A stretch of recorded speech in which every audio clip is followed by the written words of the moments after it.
أعوذ بالله من الشيطان الرجيم. بسم الله الرحمن الرحيم. هو الذي جعل الشمس ضياء والقمر نورا وقدره منازل لتعلموا عدد السنين والحساب. ما خلق الله ذلك إلا بالحق يفصل الآيات لقوم يعلمون. أعوذ بالله من الشيطان الرجيم. إن عدة الشهور عند الله 12 شهرا في كتاب الله يوم خلق السماوات والأرض منها 4 حرم ذلك الدين القيم فلا تظلموا فيهن أنفسكم وقاتلوا المشركين كافة كما يقاتلونكم كافة واعلموا أن الله مع المتقين. دو آیات تلاوت کی ہیں، ایک سورہ یونس کی ہے آیت نمبر 5 اور دوسری سورہ توبہ کی ہے آیت نمبر 36. ترجمہ ہم پڑھ لیتے ہیں. وہی ہے جس نے سورج کو روشن بنایا اور چاند کو چمک دی اور چاند کے گھٹنے بڑھنے کی منزلیں ٹھیک ٹھیک مقرر کر دی تاکہ تم اس سے سالوں اور تاریخوں کے حساب معلوم کرو. اللہ نے یہ سب کچھ برحق پیدا کیا ہے. وہ اپنی نشانیوں کو کھول کھول کر پیش کر رہا ہے ان لوگوں کے لیے جو علم رکھتے ہیں. سورہ توبہ کی آیت کا ترجمہ ہے: حقیقت یہ ہے کہ مہینوں کی تعداد جب سے اللہ نے آسمان و زمین کو پیدا کیا ہے اللہ کی کتاب میں 12 ہیں اور ان میں سے 4 مہینے حرمت والے ہیں. یہی ٹھیک ضابطہ ہے، لہٰذا ان 4 مہینوں میں اپنے اوپر ظلم نہ کرو اور مشرکوں سے سب مل کر لڑو جس طرح وہ سب مل کر تم سے لڑتے ہیں، اور جان رکھو کہ اللہ متقیوں کے ساتھ ہے. سب سے پہلے تو آپ سب کو نئے سال کی مبارک ہو. نیا اسلامی سال شروع ہوا ہے محرم سے، اور اللہ تعالیٰ تو فرما رہا ہے کہ جب سے میں نے یہ کائنات پیدا کی تو 12 مہینے تھے اور اب بھی ہیں، لیکن لوگوں کو یہ پتہ نہیں تھا کہ 12 مہینوں میں سے پہلا کون سا ہے، دوسرا کون سا ہے اور 12واں کون سا ہے. یہاں تک کہ حضرت عمر رضی اللہ عنہ کے زمانے میں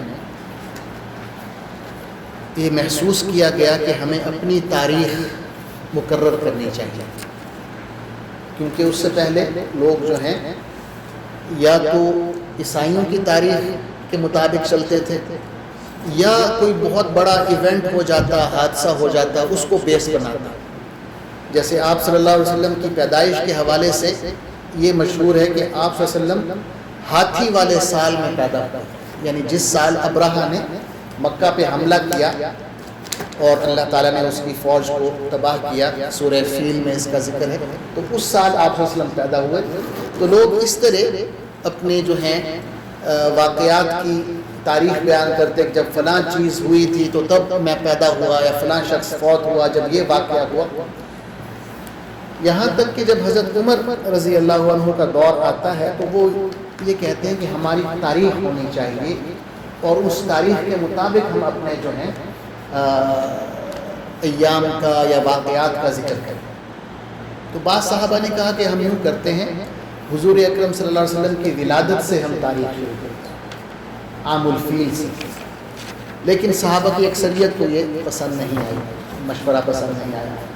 تو بعض صحابہ نے یہ رائے دی کہ یہ جو ہجرت ہے آپ صلی اللہ علیہ وسلم کی، یہ ایک ٹرننگ پوائنٹ تھا ہماری تاریخ میں، کہ مکی زندگی سے مدنی زندگی شروع ہوئی اور ہمیں حکومت اللہ تعالیٰ نے عطا کی. پہلے ہم پسے ہوئے تھے، مظلوم تھے، تو سب نے اتفاق کیا کہ ہجرت کو ہم بیس بنا لیتے ہیں.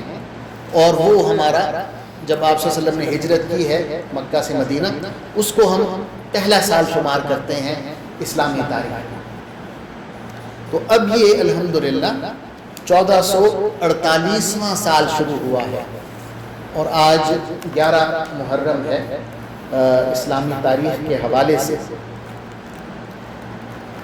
سورہ توبہ کی آیت نمبر 36 میں اللہ تعالیٰ نے فرمایا کہ یہ جو 12 مہینے ہیں ان میں سے 4 حرمت والے ہیں، لہٰذا ان 4 مہینوں میں تم اپنے اوپر ظلم مت کرو، زیادتی مت کرو. مطلب یہ ہے کہ اس میں جنگ کا آغاز نہ کرو، اللہ ہے کہ وہ کریں تو آپ ان مہینوں میں دفاعی جنگ لڑ سکتے ہیں لیکن اٹیک نہیں کر سکتے. حضور اکرم صلی اللہ علیہ وسلم نے ان 4 مہینوں کی پھر تشریح بتائی ہے حدیث کے اندر کہ وہ کون سے ہیں. ایک صحابی ہیں حضرت ابو بکرہ رضی اللہ عنہ، وہ فرماتے ہیں کہ آپ صلی اللہ علیہ وسلم نے فرمایا السنۃ 12 شہرا منها 4 حرم 3 متوالیات ذو القعدہ وذو الحجہ ومحرم ورجب مضر الذي بین جمادہ وشعبان. صحیح بخاری کی حدیث ہے کہ آپ صلی اللہ علیہ وسلم نے فرمایا کہ سال میں 12 مہینے ہیں جن میں 4 حرمت والے ہیں. ان 4 حرمت والے مہینوں میں 3 ایسے ہیں جو یکے بعد دیگرے ہیں، ذوالقعدہ، ذوالحج اور محرم. اور ایک جو ہے وہ اکیلا ہے جو جمادی الثانی اور شعبان کے درمیان ہے، یعنی رجب. تو ایک رجب کا مہینہ ہے اکیلا، اور 3 جو ہیں وہ مسلسل ہیں، ذوالقعدہ، ذوالحج اور محرم. تو یہ تمہید باندھنے کے بعد ہمارا جو آج کا ٹاپک ہے وہ ہے عاشورہ کی فضیلت اور اس کی اہمیت. ہمارے دین میں عاشورہ کی کیا حیثیت ہے، شرعی حیثیت کیا ہے اس کی، وہ بیان کرنے سے پہلے اللہ تعالیٰ کا ایک قاعدہ ہے وہ میں بیان کر دیتا ہوں. سورہ مومن میں اللہ تعالیٰ فرماتے ہیں، اپنی ایک سنت کا ذکر کرتے ہیں، اِنَّا لَنَنْصُرُ رُسُلَنَا وَالَّذِينَ آمَنُوا فی الحیات الدنیا ویوم یقوم الاشہاد، کہ ہم یقیناً اپنے رسولوں کی مدد کرتے ہیں اور ان لوگوں کی جو ہمارے رسولوں پر ایمان لاتے ہیں، اس دنیا میں بھی اور اس روز بھی جب گواہ کھڑے کیے جائیں گے، یعنی قیامت کے دن. اس کے بعد ہم یہ بھی دیکھتے ہیں کہ اللہ تعالیٰ نے قرآن مجید میں بہت سے انبیاء کا تذکرہ کیا ہے، ان کے قصے سنائے ہیں، لیکن آخر میں اللہ تعالیٰ اس کا مقصد ہی بیان کرتے ہیں کہ بھئی یہ میں قصہ کیوں بیان کر رہا ہوں. مثلا سورہ یوسف کے آخر میں پورا قصہ بیان کرنے کے بعد فرمایا لَقَدْ كَانَ فِي قَصَصِهِمْ عِبْرَةٌ لِأُولِي الْأَلْبَابِ، کہ ان قصوں میں اہل عقل کے لیے عبرت ہوتی ہے، سبق ہوتا ہے. یہ محض قصہ گوئی کے لیے نہیں واقعات بیان کیے جاتے، بلکہ اس میں آپ لوگوں کے لیے سبق ہے جو آپ کو سیکھنا چاہیے. اور پھر یہ بھی اللہ تعالیٰ کا ہم دیکھتے ہیں قرآن مجید میں کہ جو انبیاء مذکور ہوئے ہیں جن کے قصے اللہ تعالیٰ نے بیان کیے، ان میں سب سے زیادہ حضرت موسیٰ علیہ السلام اور ان کی قوم کا قصہ بیان کیا گیا ہے. یہ سب سے زیادہ کثرت سے آیا ہے. حضرت موسیٰ علیہ السلام کو فرعون کے پاس بھیجا گیا مصر میں. بنی اسرائیل وہاں تھے. یہ وہاں کیسے پہنچے، اس کی جو تاریخ ہے وہ آپ نے سورہ یوسف میں پڑھی کہ سورہ یوسف میں ہم دیکھتے ہیں کہ حضرت یوسف علیہ السلام مصر میں آ کے آباد ہوتے ہیں. اللہ تعالیٰ انہیں اعلیٰ عہدے پر فائز کرتا ہے اور پھر وہ اپنا پورا خاندان وہاں بلا لیتے ہیں. اب ان کا خاندان جو ہے کوئی چھوٹا خاندان نہیں ہے. حضرت یعقوب علیہ السلام جو ان کے والد ہیں، ان کے 12 بیٹے ہیں حضرت یوسف سمیت، اور یہ 12 بیٹے جو ہیں 12 خاندان ہیں. ان کے آگے پھر ہر بیٹے کی فیملی. تو ان 12 بیٹوں کو بنی اسرائیل کہا جاتا ہے. اسرائیل جو ہے حضرت یعقوب علیہ السلام کا نام ہے، یہ لقب. اسرائیل کا لفظی مطلب ہے عبداللہ، اللہ کا بندہ.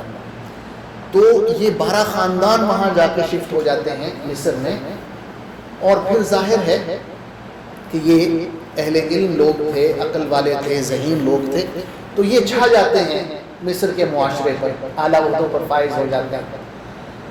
جو مصری ہیں لوگ یہ ایک خاص قبیلہ ہے جن کو قبط کہتے ہیں، قبطی، اور غالباً اسی لیے جب انگلش میں اس کا ترجمہ ہوا ہے تو ایجپٹ ہوا ہے، ایجپٹ کا جو لفظ ہے یہ قبط کے قریب ہے۔ تو یہ جو قبطی ہے، لوکل جو مصری ہیں، ان میں یہ احساس محرومی پیدا ہوتا ہے کہ یہ لوگ باہر سے آئے ہیں فلسطین سے اور آ کر قابض ہو گئے ہیں تجارت پر، اعلیٰ سرکاری عہدوں پر، تو ایک نیشنل موومنٹ ان میں ابھرتی ہے کہ بھئی ان کو ہمیں ہٹانا ہے اور اپنوں کو لگانا ہے۔ تو ظاہر ہے جب اس طرح کی موومنٹ آتی ہے تو وہ اس میں ایک انتہا پسندی بھی آ جائے، تو وہ اتنی انتہا پسندی اس میں آئی کہ نہ صرف یہ ہوا کہ ان کو بنی اسرائیل والوں کو عہدوں سے ہٹایا بلکہ ان کو غلام بنا دیا، اور وہ پھر کئی سو سال تک یہ غلامی چلتی، یہاں تک کہ اللہ تعالیٰ حضرت موسیٰ علیہ السلام کو بھیجتے ہیں کہ آپ کا یہ مشن ہے کہ فرعون کے پاس جائیں اور بنی اسرائیل کو آزاد کر دیں۔ حضرت موسیٰ علیہ السلام کا قصہ مشہور ہے، آپ سب جانتے ہوں گے کہ کس طرح ان کی ولادت ہوتی ہے اور کس طرح معجزانہ طور پہ فرعون کے محل میں ان کی پرورش ہوتی ہے، وہیں جوان ہوتے ہیں، اور کس طرح وہ غلطی سے ایک قبطی کو قتل کر دیتے ہیں، مکہ مارتے ہیں، قتل کا ارادہ نہیں ہوتا لیکن انہیں اپنی قوت کا اندازہ نہیں ہوتا کہ اللہ نے ایک نبی کو کتنی قوت دی ہوتی ہے کہ وہ ایک مکے سے ہی مر جاتا ہے بندہ، تو ڈر جاتے ہیں، وہاں سے چلے جاتے ہیں مدین۔ وہاں ایک بزرگ ہیں، بعض روایات میں کہ وہ حضرت شعیب علیہ السلام ہیں، لیکن کوئی صحیح روایت نہیں ملتی، لیکن بعض مفسرین کا قول ہے کہ وہ بھی اللہ کے نبی تھے۔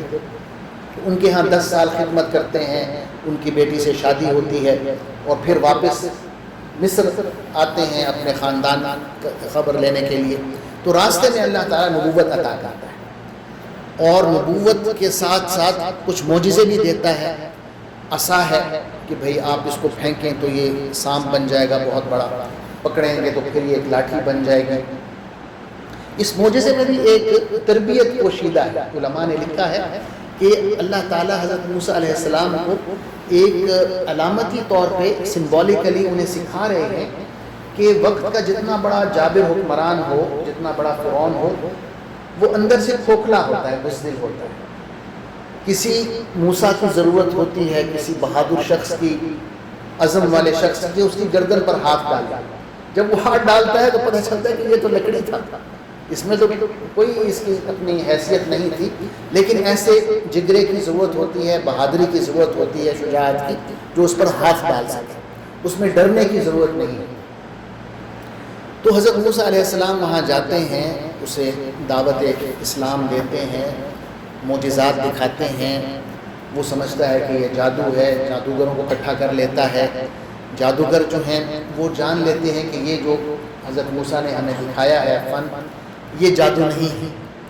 یہ بھی ایک حقیقت ہے کہ اگر میں، آپ جیسے انجینئرز بیٹھے ہوئے ہیں یہاں پہ، مکینیکل انجینئر ہیں، اگر میں آپ کے ساتھ 2 منٹ بیٹھوں گا تو آپ کو پتہ چل جائے گا کہ میں اس فن کا بندہ نہیں ہوں، مجھے مکینیکل انجینئرنگ کی الف بے بھی نہیں آتا، یہ 2 منٹ لگیں گے آپ کو پتہ چل جائے گا۔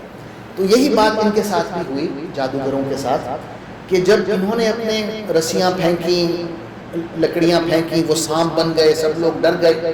اللہ تعالیٰ فرماتا ہے وَجَاءُوا بِسِحْرٍ عَظِيمٍ، کہ ایک بہت بڑا، ایک عظیم جادو وہ لے کر گئے۔ یہ آیت ہے وَأَوْحَيْنَا، نہیں، یہ لفظ ہے وَجَاءُوا بِسِحْرٍ عَظِيمٍ کہ ایک بہت بڑا وہ جادو لے کر آئے، یعنی ایک علم ہے جادو بھی، وہ کہ اس کا سیکھنا جائز نہیں ہے، کفر ہے، لیکن بہرحال ایک علم ہے۔ تو جب ان کو پتہ چل گیا کہ حضرت موسیٰ نے جو معجزہ دکھایا ہے وہ جادو نہیں ہے، تو وہ ان پر ایمان لے آئے اور سجدے میں گر گئے، اور وہ اسلام اور ایمان اور تقوی کی اتنے تیزی سے انہوں نے مراحل طے کیے کہ وہ انہوں نے شہادت قبول کی۔ فرعون نے ان سب کو سولی پہ چڑھا دیا، سزائے موت دے دی، لیکن وہ پیچھے نہیں ہٹے، دین سے پیچھے نہیں ہٹے۔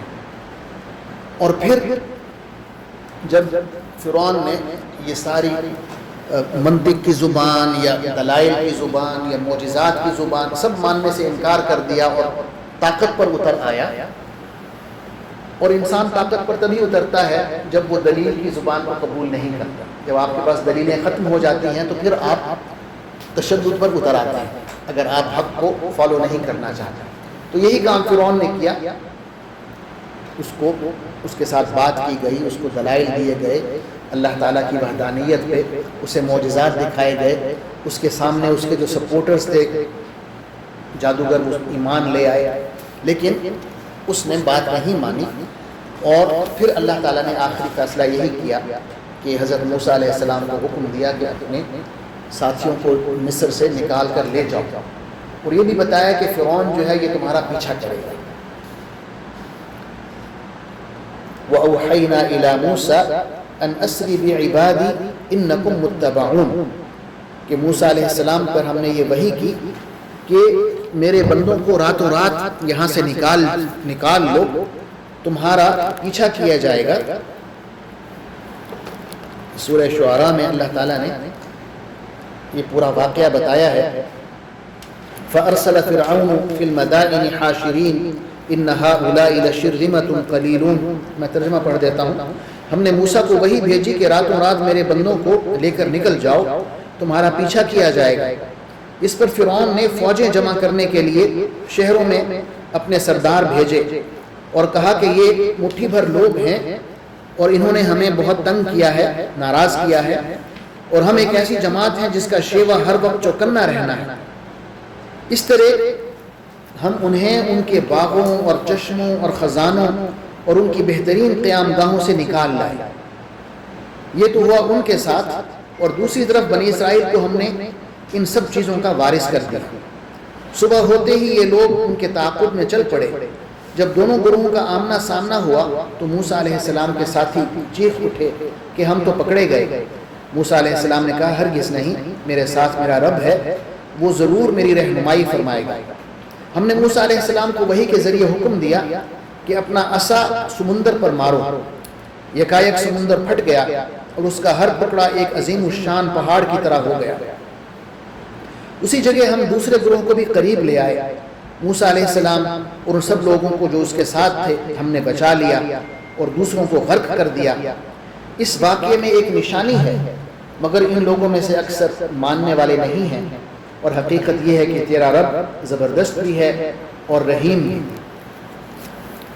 تو یہ جو عظیم واقعہ ہوا جس میں اللہ تعالیٰ نے فرعون کو اور اس کے لشکروں کو سزا دی اور موسیٰ علیہ السلام اور ان کے ساتھیوں کو جو ان پر ایمان لائے ہوئے تھے انہیں نجات دی، یہ عظیم واقعہ 10 محرم الحرام کو ہوا. اور یہ اصل میں عاشوراء کا دن ہے. صحیح بخاری میں حضرت عبداللہ بن عباس رضی اللہ عنہ فرماتے ہیں قدم النبی صلی اللہ علیہ وسلم المدینہ فرأى اليهود تصوم يوم عاشوراء فقال ما هذا؟ قالوا هذا يوم صالح، هذا يوم نجى الله بني إسرائيل من عدوهم فصامه موسى. قال فأنا أحق بموسى منكم فصامه وأمر بصيامه. حضرت عبداللہ بن عباس فرماتے ہیں کہ جب رسول اللہ صلی اللہ علیہ وسلم ہجرت کر کے مدینہ تشریف لائے تو انہوں نے دیکھا کہ مدینہ کے جو یہودی ہیں وہ عاشوراء کے دن 10 محرم کے دن روزہ رکھ رہے ہیں. مدینہ میں 3 بڑے بڑے یہودیوں کے قبائل تھے، بنو قریظہ ہے، بنو قینقاع ہے اور بنو نذیر. یہ 3 قبیلے یہ عاشوراء کے دن روزہ رکھتے تھے. آپ صلی اللہ علیہ وسلم نے فرمایا کہ یہ کیسا روزہ ہے؟ تو انہوں نے کہا کہ یہ ہمارے لیے یعنی عاشوراء کا دن ہمارے لیے بہت بابرکت دن ہے. اس روز اللہ تعالیٰ نے موسیٰ علیہ السلام کو اور بنی اسرائیل کو ان کے دشمنوں سے نجات دی، تو حضرت موسیٰ علیہ السلام نے شکرانے کے طور پر اس دن روزہ رکھا. تو حضور صلی اللہ علیہ وسلم نے فرمایا کہ موسیٰ علیہ السلام پر میرا جو حق ہے وہ تم لوگوں سے زیادہ ہے، یعنی یہودیوں سے. تو آپ صلی اللہ علیہ وسلم نے بھی اس دن روزہ رکھا اور صحابہ کرام کو بھی حکم دیا کہ اس دن روزہ رکھیں. یعنی شروع میں فرض تھا، بعد میں جب رمضان المبارک کے روزے فرض ہوئے 2 سال بعد تو پھر یہ جو روزہ ہے یہ نفل ہو گیا اور رمضان کے جو روزے تھے وہ فرض باقی رہا. اس روزے کی فضیلت بیان کی گئی ہے. حضور اکرم صلی اللہ علیہ وسلم نے فرمایا ہے، یہ بھی حضرت عبداللہ بن عباس کی روایت ہے کہتے ہیں ما رأيت النبي صلی اللہ علیہ وسلم يتحرى صيام يوم فضله على غيره إلا هذا اليوم يوم عاشوراء وهذا الشهر يعني شهر رمضان، کہ میں نے رسول اللہ صلی اللہ علیہ وسلم کو اتنا زیادہ اہتمام کرتے ہوئے نہیں دیکھا کسی دن کے روزے کا سوائے عاشورہ کے روزے کا، اور کسی مہینے کا اتنا زیادہ اہتمام کرتے ہوئے نہیں دیکھا جتنا رمضان المبارک ہے۔ ایک اور روایت میں فرمایا افضل الصیام بعد رمضان صیام شہر اللہ المحرم، کہ بہترین روزے جو رمضان المبارک کے بعد شمار ہوتے ہیں وہ اللہ کے اس مہینے کے روزے ہیں محرم کے۔ یا ایک اور حدیث ہے صحیح مسلم شریف میں، اس میں اس کی جو فضیلت بیان ہوئی ہے اس میں فرمایا صیام یوم عاشوراء انی احتسب علی اللہ ان یکفر السنة التي قبلہ، کہ یہ جو عاشورہ کا روزہ ہے میں اللہ سے یہ امید رکھتا ہوں کہ اس کی بدولت پچھلے سال کے گناہ معاف کر دیے جائیں، پچھلے سال کے گناہ ہیں یہ روزہ ان کے لیے کفارہ بن جائے۔ اس کی علماء نے تشریح کی ہے کہ یہ جو گناہوں کی بات ہو رہی ہے پچھلے سال کے گناہ، یہ صغیرہ گناہ ہے، کیونکہ کبیرہ گناہ کے لیے انسان کو توبہ کی ضرورت ہوتی ہے، خاص طور پر وہ گناہ جو آپ کسی اور شخص کے حق میں کرتے ہیں، یعنی حقوق العباد کی تلفی کرتے ہیں، کسی کا حق مارتے ہیں، کسی کو گالی دی ہے، کسی کی غیبت کی ہے، کسی کا مال کھایا ہے، تو وہ گناہ جو ہے عاشورہ کا روزہ رکھنے سے معاف نہیں ہے، بلکہ اس شخص جس کا آپ نے حق مارا ہے اس کو اس کا حق واپس کرنا ہوگا، اس سے پہلے معافی مانگنی ہوگی، پھر اللہ تعالیٰ جو ہے وہ معاف کرے گا۔ یا ایک اور حدیث میں بھی آپ صلی اللہ علیہ وسلم نے فرمایا ہے کہ جب آپ کبیرہ گناہوں سے اجتناب کرتے ہیں تو اللہ تعالیٰ صغیرہ گناہ معاف کر دیتا ہے۔ قرآن مجید میں بھی ایسی ایک آیت ملتی ہے ہمیں سورہ نساء میں، فرمایا ان تجتنبوا کبائر ما تنہون عنہ نکفر عنکم سیئات، کہ اگر آپ کبیرہ گناہوں سے اجتناب کریں تو جو دیگر کوتاہیاں ہیں، آپ کی گناہ ہیں، ان سے ہم آپ کو معاف کر دیں گے۔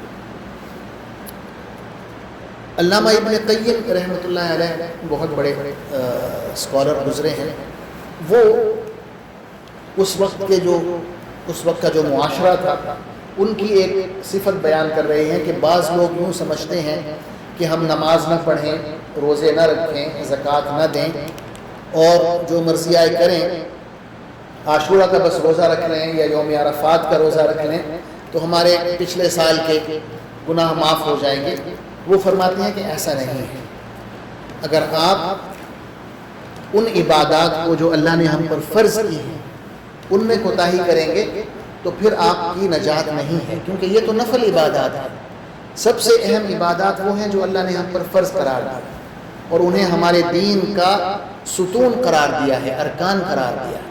5 ارکان ہیں، جیسا کہ حدیث صحیح میں فرمایا بنی الاسلام علی 5 شہادت لا الہ الا اللہ وان محمد رسول اللہ واقام الصلاۃ وایتاء الزکاۃ وصوم رمضان وحج البیت لمن استطاع الیہ سبیلا، کہ اسلام کی جو عمارت ہے، پورا سٹرکچر ہے، وہ 5 ستونوں پر قائم ہے۔ پہلا ستون کلمہ شہادت ہے کہ اللہ کے سوا کوئی ذات ایسی نہیں ہے جو عبادت کے لائق ہو، اور یہ کہ محمد صلی اللہ علیہ وسلم اللہ کے رسول ہیں۔ دوسرا نماز قائم کرنا، تیسرا زکوٰۃ ادا کرنا، چوتھا رمضان کے روزے رکھنا، اور 5واں اللہ کے گھر کا حج کرنا اگر آپ کے پاس استطاعت ہے۔ تو فرماتے ہیں کہ یہ اہم ترین عبادات وہی ہیں جو اللہ نے ہم پر فرض کی ہیں، باقی یہ جو عبادات ہیں یہ نفل عبادات ہیں۔ اگر آپ نہیں رکھیں گے، اگر آپ عاشورہ کا روزہ نہیں رکھیں گے تو آپ کو گناہ نہیں ہوگا، اگر آپ رکھیں گے تو اس کے بہت سے فضائل ہیں۔ آپ عرفات کا روزہ نہیں رکھیں گے تو آپ کو گناہ نہیں ہے، لیکن یہ ہے کہ اگر آپ رکھیں گے تو اس کا اجر بہت زیادہ ہے۔ لیکن اگر آپ فرض نماز چھوڑیں گے تو علماء نے اس کے لیے کفر کا فتویٰ دیا۔ واضح حدیث ہے کہ العہد الذی بیننا وبینہم الصلاۃ فمن ترکہا فقد کفر، کہ جو کیا کہنا چاہیے فیصلہ کن بات ہے ہمارے درمیان اور کفار کے درمیان وہ نماز ہے، جو شخص نماز کو چھوڑ دے گا وہ کفر کرے گا، یعنی اسلام سے باہر نکل جائے گا۔ یہی حکم جو ہے دیگر عبادات کا ہے جو اللہ نے ہم پر فرض کی ہے۔ اچھا، اب جو ہمارے ہاں معاشرے میں جو تصور پایا جاتا ہے وہ یہ ہے کہ جب ہم عاشورہ کا ذکر کرتے ہیں تو فوراً ذہن جاتا ہے کربلا میں جو واقعہ ہوا حضرت حسین رضی اللہ عنہ کے ساتھ۔ اس میں کوئی شک نہیں ہے کہ یہ ایک المناک اور دردناک واقعہ تھا، اور حضرت حسین رضی اللہ عنہ مظلوم تھے، انہیں شہید کیا گیا، ناحق قتل کیا گیا۔ لیکن یہ بات بھی اصولی ہے کہ عاشورہ جس کا تعلق ہمارے دین سے ہے اور جس کے حوالے سے ہمیں کہا گیا ہے اس دن کے روزے کا اور فضیلت بیان کی گئی ہے، وہ عاشورہ یہ نہیں ہے جو اس واقعے سے متعلق کربلا واقعہ، بلکہ یہ عاشورہ وہ ہے جو حضرت موسیٰ علیہ السلام کے واقعے سے متعلق ہے، جیسا کہ احادیث میں ہے۔ اب کوئنسیڈنس یہ ہے کہ حضرت حسین رضی اللہ عنہ والا جو واقعہ ہے کربلا کا، یہ بھی 10 محرم کو ہوا، لیکن ہمیں اس میں فرق کرنا چاہیے۔ ہمارا دین جو ہے اس وقت مکمل ہو گیا جب اللہ تعالیٰ نے قرآن مجید میں آخری آیت نازل کی، اليوم اکملت لکم دینکم واتممت علیکم نعمتی ورضیت لکم الاسلام دینا، کہ آج کے دن میں نے تمہارا دین مکمل کر دیا، اپنی نعمت اس طرح دین کی تکمیل کی شکل میں تمہارے اوپر مکمل کر دی، اور اسلام کو بطور دین تمہارے لیے پسند کر لیا۔ اب یہ آیت کب نازل ہو رہی ہے؟ یہ آیت حجۃ الوداع میں نازل ہوئی، عرفات کے میدان میں۔ سن کون سا ہے؟ 10واں سال ہے ہجرت کا، جب آپ صلی اللہ علیہ وسلم نے حجۃ الوداع کیا ہے۔ ایک یہودی نے حضرت عمر رضی اللہ عنہ سے کہا کہ اگر یہ جو آیت ہے آخری آیت قرآن مجید کی، اگر یہ ہماری توریت میں نازل ہوئی ہوتی تو جس دن وہ آیت نازل ہوتی ہم اس دن کو عید کا دن بنا لیتے۔ اتنی اہم آیت ہے کہ اللہ تعالیٰ اعلان کر رہے ہیں کہ آج تمہارا دین مکمل ہو گیا، اب اس میں کوئی کمی بیشی کی ضرورت نہیں۔ تو حضرت عمر نے اس شخص سے کہا کہ جب یہ آیت نازل ہوئی تو میں رسول اللہ صلی اللہ علیہ وسلم کے پاس کھڑا ہوا تھا، میدان عرفات میں آیت نازل ہوئی جب آپ صلی اللہ علیہ وسلم نے حجۃ الوداع کیا ہے 10 ہجری میں۔ اس کے بعد تقریباً 2 یا 2.5 مہینے ہیں، یعنی ذوالحج جو ہے آخری مہینہ ہے نا سال کا، اور یہ 9 ذی الحج کو نازل ہو رہی ہے۔ 9 ذی الحج جو ہے آپ کا عرفات کا دن ہے، تو اس کے بعد محرم اور سفر 2 مہینے، اور 12 ربیع الاول کی 12ویں تاریخ، اس میں آپ صلی اللہ علیہ وسلم کا وصال ہو جاتا ہے۔ یہ تقریباً 2.5 مہینے یا 3 مہینے کہہ لیں زیادہ سے زیادہ، تو یعنی دین ختم ہو گیا، مکمل ہو گیا اس آیت کے نازل ہونے سے۔ واقعہ کربلا کب ہو رہا ہے؟ 61 ہجری میں، یعنی آپ صلی اللہ علیہ وسلم کی وفات 11 ہجری کے شروع میں، اس کے بعد حضرت ابوبکر صدیق کا دور خلافت ہے 2.5 سال کا، اس کے بعد حضرت عمر رضی اللہ عنہ کا دور خلافت ہے 10.5 سال کا، اس کے بعد حضرت عثمان رضی اللہ عنہ کا دور خلافت ہے تقریباً 13 سال کا، اس کے بعد حضرت علی رضی اللہ عنہ کا دور خلافت ہے تقریباً 5 سال کا، اس کے بعد حضرت حسن رضی اللہ عنہ کا خلافت کا دور ہے تقریباً 6 ماہ کا۔ انہوں نے حضرت معاویہ رضی اللہ عنہ کے حق میں دستبرداری کی اور خلافت کو چھوڑ دیا، جب انہوں نے یہ دیکھا کہ حضرت علی میں اور حضرت معاویہ میں جنگ ہوئی اور اتنے صحابہ شہید ہو گئے، اور انہیں آپ صلی اللہ علیہ وسلم کا ایک فرمان یاد آیا، ایک حدیث یاد آیا کہ آپ صلی اللہ علیہ وسلم خطبہ دے رہے تھے، حضرت حسن رضی اللہ عنہ اس وقت بچے تھے، تو وہ دوڑتے ہوئے مسجد نبوی میں داخل ہوئے، تو آپ صلی اللہ علیہ وسلم نے خطبہ روک دیا اور فرمایا کہ میرا یہ بیٹا سردار ہے، اور میں امید کرتا ہوں کہ اس کی وجہ سے اللہ تعالیٰ مسلمانوں کے 2 بڑے بڑے گروہوں میں صلح کرا دے۔ تو ان کو جب یہ حدیث یاد آئی تو انہوں نے کہا کہ یہ موقع ہے، تو انہوں نے حضرت معاویہ کے حق میں دستبرداری کر لی، اور حضرت معاویہ جو ہیں وہ حکمران بن گئے پوری امت اسلامیہ کے، اور 20 سال تک حکمران رہے۔ حضرت علی رضی اللہ عنہ کی جو شہادت ہے وہ سن 40 میں ہوئی، یعنی خلافت راشدہ کا دور جو ہے 30 سالہ ہے آپ صلی اللہ علیہ وسلم کے بعد۔ آپ صلی اللہ علیہ وسلم 11 ہجری کے شروع میں وصال پا رہے ہیں، پھر 30 سالہ دور خلافت ہے، حضرت علی آخری خلیفہ ہیں اور وہ سن 40 ہجری میں شہید ہو رہے ہیں۔ اس کے بعد پھر حضرت معاویہ کا 20 سال کا دور ہے، سن 60 ہجری آ گئی حضرت معاویہ کی وفات پر۔ حضرت معاویہ کے بعد پھر یزید کی حکومت شروع ہوتی ہے جو 3-4 سال۔ یزید کی حکومت کے پہلے سال میں واقعہ کربلا ہوا۔ حضرت معاویہ رضی اللہ عنہ نے اپنے بیٹے کو وصیت کی کہ جب تم صحابہ اکرام سے بیعت لو تو ان سے بہت عزت سے پیش آنا، ان کا احترام کرنا، اگر تم ایسا کرو گے تو تمہاری اس دنیا میں بھی عزت ہوگی، آخرت میں بھی عزت ہوگی۔ لیکن جب اس نے حکومت سنبھالی تو اس وصیت کو اس نے سائڈ پہ رکھ دیا اور اس نے یہ حکم دے دیا اپنے گورنر کو جو مدینہ میں تھا، ولید بن عتبہ، کہ صحابہ اکرام سے میری بیعت لو اور جو بیعت نہ کرے اس کی گردن اڑا دو۔ اور صحابہ کی اکثریت نے بیعت کر دی۔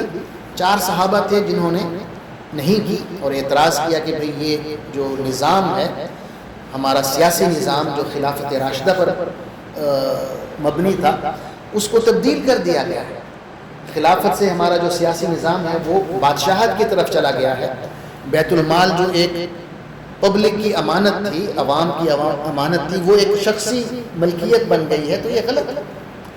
تو ان 4 صحابہ میں حضرت عبداللہ بن عمر ہیں، حضرت عبداللہ بن عباس ہیں، حضرت عبداللہ بن زبیر ہیں اور حضرت حسین بن علی رضی اللہ عنہ اجمعین ہیں۔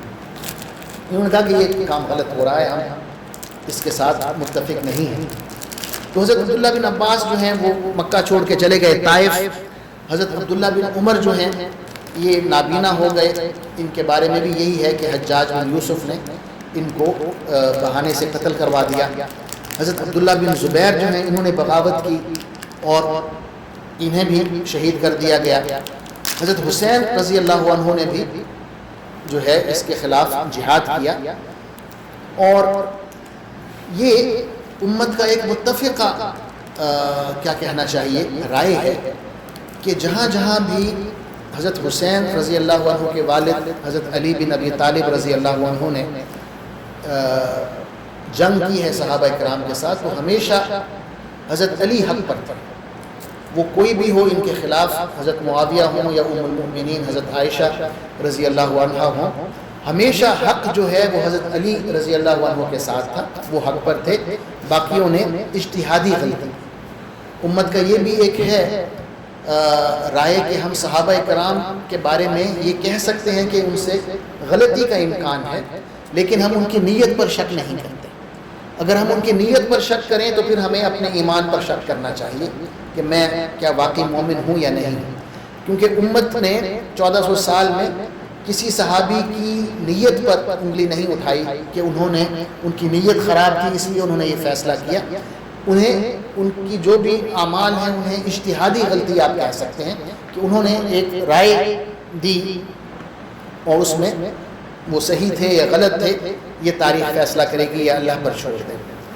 تو یہ امت کا ایک فیصلہ ہے کہ حضرت حسین رضی اللہ عنہ حق پر تھے، اور انہوں نے یہ جو سسٹم کی تبدیلی تھی، ہمارا جو سیاسی نظام ہے خلافت سے ملوکیت کی طرف جب چینج ہوا تو انہوں نے اس کے خلاف آواز اٹھائی، اور اس میں وہ ڈرے نہیں ہیں، دبے نہیں ہیں، اور حکومت جو ہے جابر سلطان تھا، جابر حکمران تھا، اس کے سامنے انہوں نے گردن نہیں جھکائی۔ لیکن ساتھ ہی ایک اور اہم بات ہے جو ہمیں کرنا ضروری ہے، وہ یہ ہے کہ جب ہمارا کوئی عزیز ہم سے چھن جاتا ہے، فوت ہو جاتا ہے یا قتل ہو جاتا ہے یا شہید ہو جاتا ہے، اس کے ریئیکشن کے لیے اللہ تعالیٰ نے اور اللہ کے رسول نے ہمیں کیا تعلیمات دی؟ یعنی خلفائے راشدین میں سے صرف حضرت ابوبکر صدیق رضی اللہ عنہ جو ہیں طبعی موت فوت ہوئے ہیں، باقی تینوں خلفائے راشدین جو ہیں حضرت عمر ہوں، حضرت عثمان ہوں، حضرت علی ہوں، تینوں کو شہید کیا گیا ہے۔ اور نہایت ظلم کے تحت شہید کیا۔ حضرت عمر رضی اللہ عنہ نماز پڑھا رہے ہیں، امامت کرا رہے ہیں فجر کی نماز، اس میں شہید کر دیا گیا۔ حضرت عثمان رضی اللہ عنہ کس طرح شہید کیے گئے، اور وہ اگر چاہتے تو وہ ان تمام لوگوں کو ختم کرا سکتے تھے، وہ خلیفہ تھے۔ کئی صحابہ نے کہا کہ اے امیر المومنین آپ ہمیں حکم دیں، ہم جنگ کریں۔ ان کا نہیں، ایک میں اکیلا شخص ہوں، میں نہیں چاہتا کہ میری ایک جان کی وجہ سے مسلمان جو ہیں ان کی ہزاروں جانیں ضائع۔ انہوں نے اجازت نہیں دی، وہ شہید ہو گئے۔ حضرت علی رضی اللہ عنہ صبح کے وقت لوگوں کو نماز کے لیے جگا رہے ہیں، تو ایک خارجی نے جس کا نام عبد الرحمن بن ملجم ہے، اس نے وار کر کے شہید کر دیا۔ حضرت حسن جو ہیں ان کو بھی شہید کیا گیا، اور اب حضرت حسین انہیں بھی شہید کیا گیا۔ تو یہ شہادت جو ہے، اس پہ ہمارا رد عمل کیا ہونا چاہیے؟ حضور اکرم صلی اللہ علیہ وسلم نے نوحہ کرنے سے، ماتم کرنے سے ہمیں منع فرمایا ہے، اور اونچی آواز سے رونے سے بھی منع فرمایا ہے۔ حدیث میں آتا ہے لیس منا من ضرب الخدود او شق الجیوب او دعا بدعوى الجاہلیہ۔ صحیح بخاری میں بھی ہے، صحیح مسلم میں بھی یہ حدیث ہے کہ وہ شخص ہم میں سے نہیں ہے جو اپنا چہرہ پیٹتا ہے۔ کوئی غم آ جائے، یکدم کوئی بری خبر آتی ہے، تو بعض لوگوں کا جو ریئیکشن ہوتا ہے وہ اس طرح ہوتا ہے کہ اپنا چہرہ پیٹ رہے ہیں، یا کپڑے پھاڑے، یا زمانہ جاہلیت کی کوئی بات کرے۔ یا ایک اور حدیث میں فرمایا اربع فی امتی من امر الجاہلیت لا یترکونہن۔ 4 باتیں ایسی ہیں جو زمانے جاہلیت کی ہیں، اور میری امت ان کو چھوڑے گی نہیں، ان کو یعنی کرتی رہے گی۔ گو کہ یہ غلط ہیں، لیکن امت میں یہ 4 کام جاری رہیں گے۔ کون سے ہیں؟ فرمایا الفخر بالاحساب والطعن فی الانساب والاستسقاء بالنجوم والنیاح۔ ایک تو یہ ہے کہ اپنے حسب نسب پر فخر کرنا کہ میرے باپ دادا جو ہیں ویسے۔ دوسرا یہ ہے کہ دوسروں کی نسب میں کیڑے نکالنا کہ تم یوں ہو، تم یوں ہو، تمہارے باپ دادا یوں ہو۔ تیسرا جو ہے ستاروں سے حالات معلوم کرنا۔ زمانے جاہلیت میں کہتے تھے کہ فلاں ستارہ نکلے گا تو بارش ہوگی، فلاں ستارہ نکلے گا تو قحط سالی ہوگی، تو وہ یعنی علم نجوم کی طرف اشارہ ہے کہ یہ بھی زمانے جاہلیت کے کام ہیں جو جاری رہیں گے۔ اور چوتھا جو ہے آپ نے فرمایا یہ نوحہ خوانی کرنا ہے، ماتم کرنا ہے۔ اور یہ جو نوحہ ہے یہ ایک پیشہ تھا زمانے جاہلیت میں، اب بھی ہے۔ اگر آپ جائیں پنجاب کے بعض علاقوں میں، کوئی شخص فوت ہو جائے تو ایک خاتون کو بلایا جاتا ہے، وہ اسی پروفیشن سے اس کا تعلق ہوتا ہے، وہ میت کی جو اچھی اچھی صفات ہیں ان کو یاد کرتی ہے، خود بھی روتی ہے اونچی اونچی آواز میں، دوسروں کو بھی رلاتی ہے، اور پھر اس کی ایک فیس ہوتی ہے، پھر وہ لے کے جاتی ہے۔ تو یہ آپ وسلم نے اس کے بارے میں تنبیہ کی ہے کہ یہ 4 چیزیں جو ہیں جاری رہیں گی میری امت میں، 4 یہ برے کام۔ اور آخر میں یہ جو نوحہ کرنے والی ہے اس کے بارے میں خصوصی بتایا، فرمایا النائحۃ اذا لم تتب قبل موتها تقام یوم القیامۃ وعلیہا سربال من قطران ودرع من جرب، کہ یہ جو نوحہ کرنے والی خاتون ہے اگر مرنے سے پہلے توبہ نہیں کرتی تو قیامت کے دن اس حالت میں پیش ہوگی کہ اس کے جو کپڑے ہوں گے وہ گندھک کے ہوں گے، اور اس کو ایک ایسی بیماری دی جائے گی جو خارش کی بیماری ہوتی ہے، جرب کہتے ہیں اس کو، عام طور پر اونٹوں میں ہوتی ہے، پورے جسم پر ہو جاتی ہے، اور اللہ تعالیٰ معاف کرے، یعنی اس حالت میں اس کو پیش کیا جائے گا کہ وہ سخت تکلیف کی حالت میں ہو۔ تو یہ جو لب لباب ہے آج کی گفتگو کا، وہ یہ ہے کہ عاشوراء جو ہے یہ 2 قسم کا ہے، ایک کا تعلق ہمارے دین سے ہے اور دوسرے کا تعلق ہماری تاریخ سے۔ ہمیں اول تو اس میں گڑبڑ نہیں کرنا چاہیے، اور یہ کہ امت کا اس بات پر اتفاق ہے کہ حضرت حسین رضی اللہ عنہ حق پر تھے، انہوں نے جابر حکمران کے خلاف آواز اٹھائی، گو کہ انہیں پتہ تھا کہ میں ان کا مقابلہ نہیں کر سکتا، 70-72 لوگ جو ہیں وہ 4-5 ہزار لوگوں کا مقابلہ نہیں کر سکتے، لیکن اس کے باوجود انہوں نے ہار نہیں مانی اور ڈرے نہیں، اور یہ ہمیں ایک سبق دیتا ہے، اور اس کی طرف رسول اللہ صلی اللہ علیہ وسلم نے بھی اشارہ فرمایا ہے کہ جو بہترین شہید ہے میری امت کا، آپ نے فرمایا دو ہیں۔ پہلا تو حضرت حمزہ ہے رضی اللہ عنہ، جو سید الشہداء ان کا لقب ہے، جو غزوہ احد میں شہید ہوئے۔ آپ نے فرمایا سید الشہداء حمزہ، کہ شہیدوں کے سردار جو ہیں وہ تو میرے چچا حمزہ ہیں۔ پھر آپ نے فرمایا یا وہ شخص ہے جو جابر حکمران کے سامنے کلمہ حق بیان کرے اور وہ اس کی پاداش میں اس کو قتل کر دے، یہ سید الشہداء ہے۔ تو ہم اس حدیث کے تحت حضرت حسین رضی اللہ عنہ کو سید الشہداء تسلیم کرتے ہیں۔ ایک شاعر ہیں جاوید لاہوری کے نام سے مشہور ہیں، ان کے ایک دو شعر ہیں حضرت حسین رضی اللہ عنہ کے بارے میں یا اس واقعے کے بارے میں۔ کہتے ہیں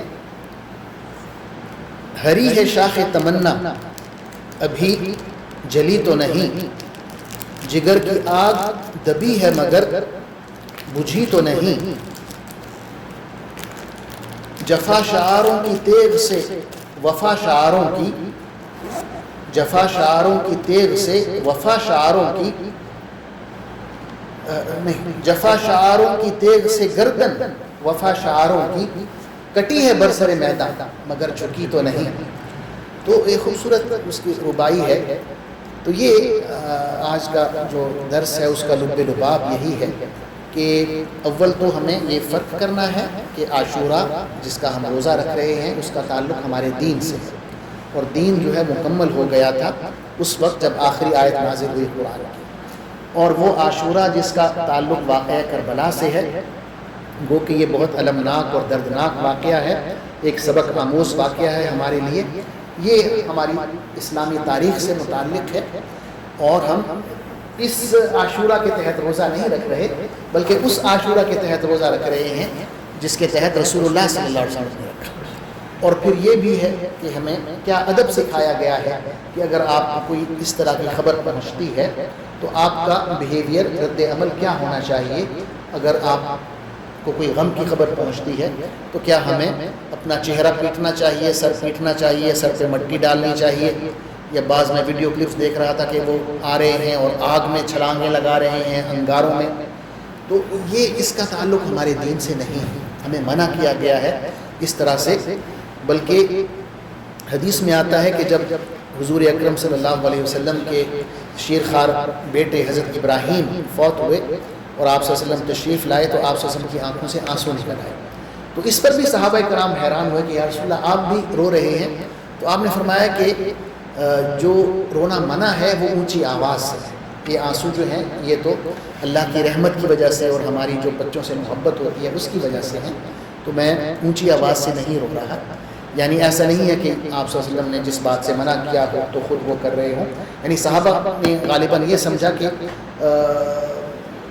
آنسوؤں کا آنا بھی جو ہے وہ غلط ہے، تو آپ نے تصحیح فرمائی کہ اس طرح جو رونا ہے کہ آپ دھیمی آواز سے اپنے غم کا اظہار کریں، آنسو بہائیں، یہ ٹھیک ہے، لیکن اونچی آواز سے بین کریں، واویلا کریں، اللہ کے حکم پر اعتراض کریں، بعض وہ کہتے ہیں کہ یا اللہ میں ہی بچا تھا اس مصیبت کے لیے، تو یہ کفریہ کلمات ہوتے ہیں، اللہ کے فیصلوں پر اعتراض ہوتا ہے۔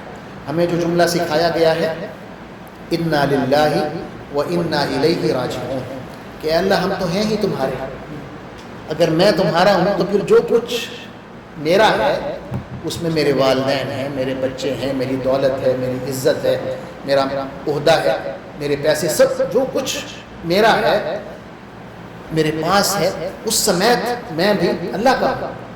تو اگر اللہ نے مجھے ان نعمتوں میں سے جو مجھے عطا کی تھی ایک لے لی ہے واپس، تو میں یہ اقرار کرتا ہوں اللہ کے سامنے کہ میں تو ہوں ہی تمہارا، اور جو کچھ میرے پاس ہے وہ بھی تمہارا ہے، اور مجھے بھی تمہارے پاس واپس آنا ہے۔